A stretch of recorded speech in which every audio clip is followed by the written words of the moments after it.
My great-aunt died and left me $180,000. My family said I had to prove I deserved it by taking care of them first. I said sure, no problem. Then I found out the real inheritance was $850,000, and they'd been lying to me for months. I hired a lawyer, exposed their fraud, and watched their whole world crumble on social media. Now they're facing criminal charges while I'm building an empire. When Great-Aunt Millicent died, I wasn't expecting anything. She was wealthy, sure, but we weren't close. She lived across the country in her big house, sending birthday cards with crisp $20 bills and the occasional family photo from whatever cruise she'd taken that year. Nice lady, but distant. The call came on a Tuesday. Some lawyer saying Millicent had left me money in her will.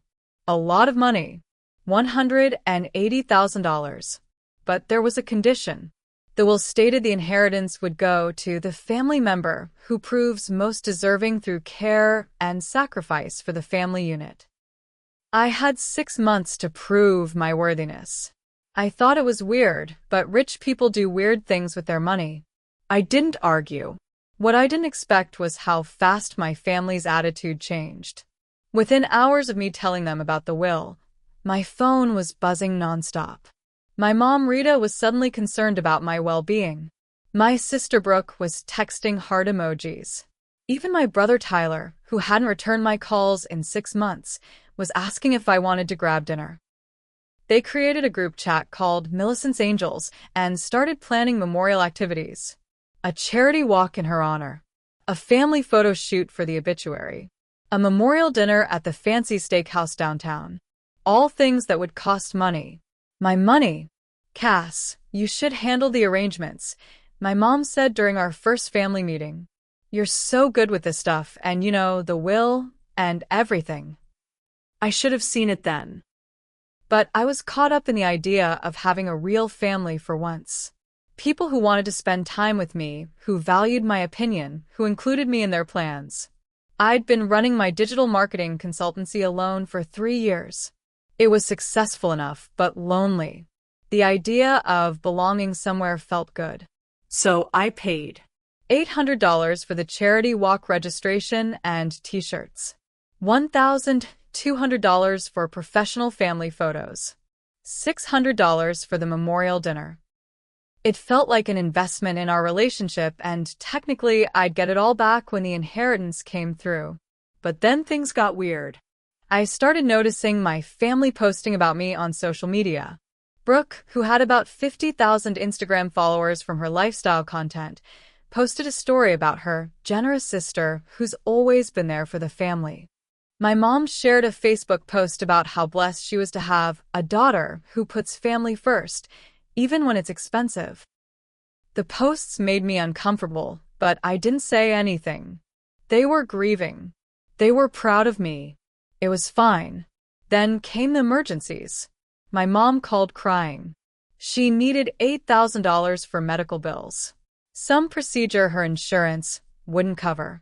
She said it would show the lawyers how I was sacrificing for family, putting their needs first. Millicent would want us to take care of each other, she said. Tyler needed $5,000 for rehab. He was finally ready to get clean, but the program required payment up front. This is my chance, Cass. I can't wait 6 months for the inheritance. I need help now. Brooke wanted $12,000 to quit her stressful retail job and focus on family content creation. She said she could document our journey through grief, maybe even get sponsorship deals that would benefit everyone. Think of it as a business investment. We could all profit from this. I transferred the money. All of it. $25,000 in 2 weeks. But something felt off. Tyler's rehab program didn't seem to exist when I tried to look it up.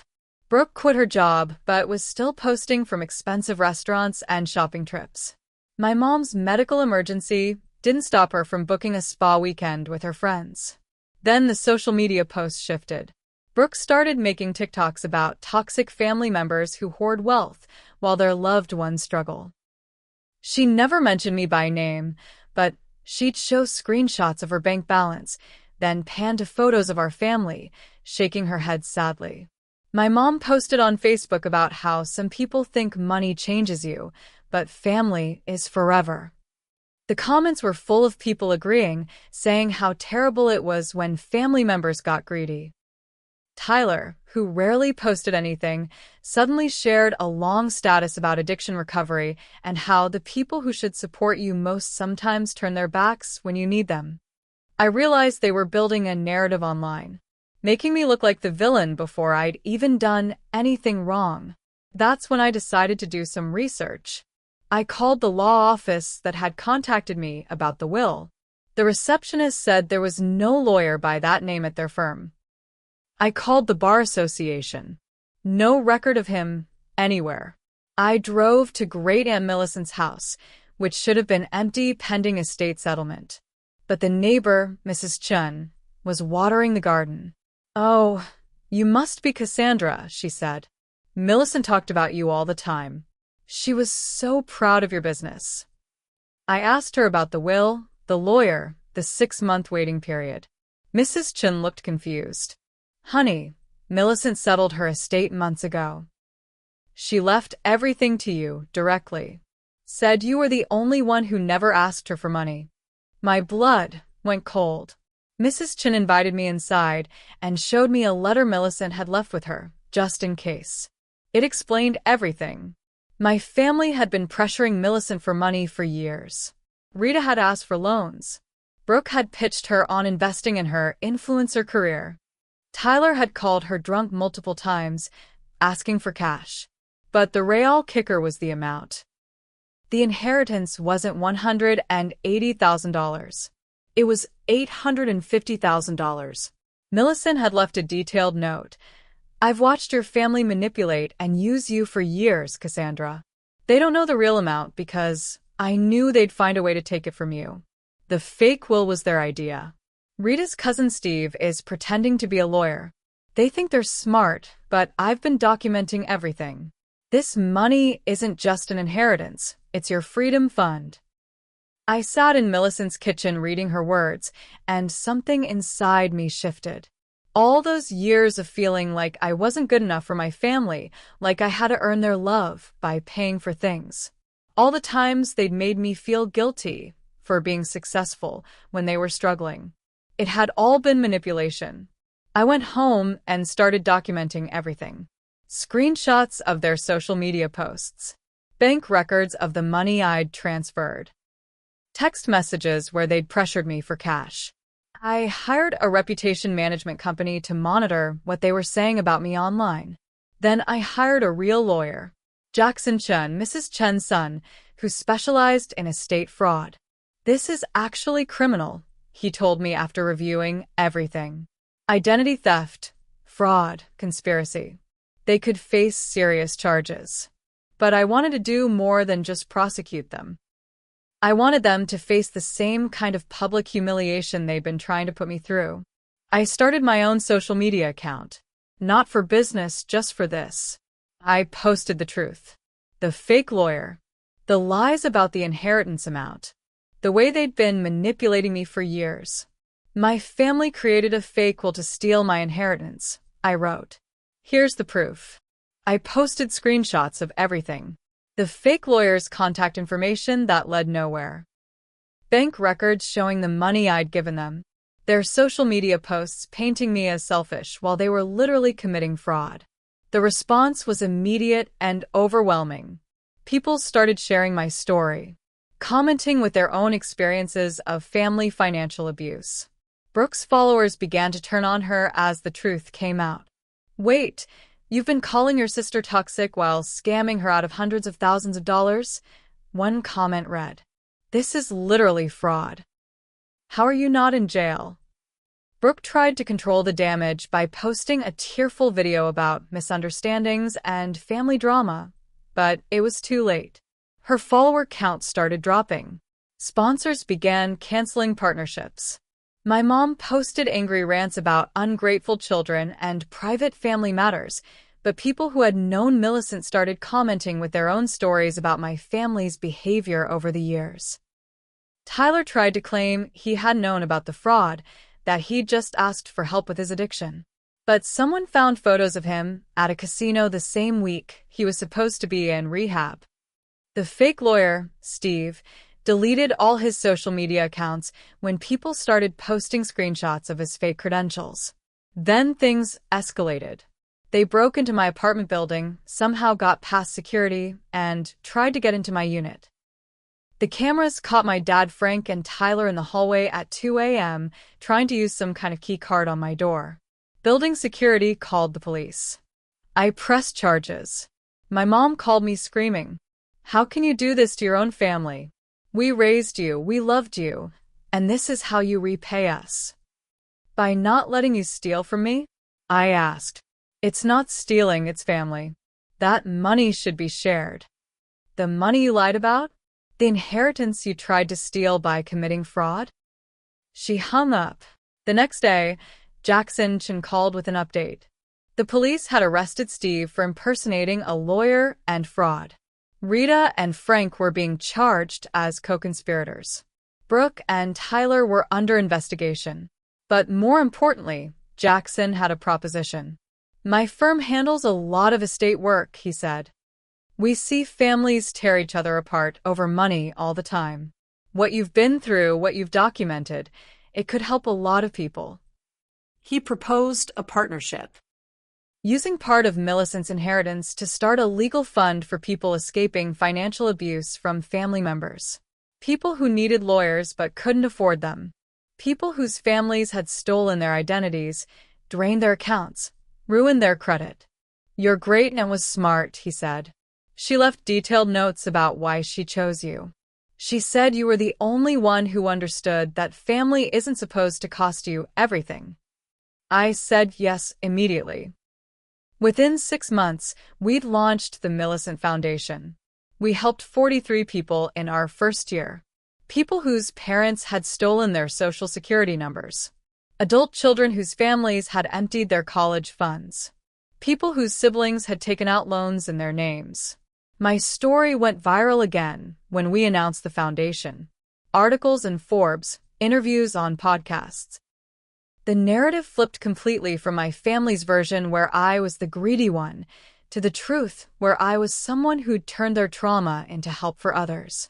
Brooke lost her influencer status entirely. Her engagement dropped to almost nothing. She tried to rebrand as a family trauma survivor, but nobody bought it. Last I heard, she was working at a call center. Tyler got 6 months in jail for the attempted break-in. He sent me a letter from prison apologizing, saying he hadn't understood how deep the manipulation went. I didn't respond. My parents lost their house. Turns out they'd been taking out loans against it to fund their lifestyle, assuming they'd pay everything back with my inheritance money. Without that safety net, everything collapsed. Steve got 2 years for fraud and impersonating a lawyer. The foundation grew. We expanded to help people with business loans, legal representation, financial planning. Jackson and I became real partners, then more than partners. We got married 2 years later in a small ceremony with no family present, just friends and clients we'd helped. I changed my name when we married. Not just my last name, my first name too. Cassandra Winters died with that old life.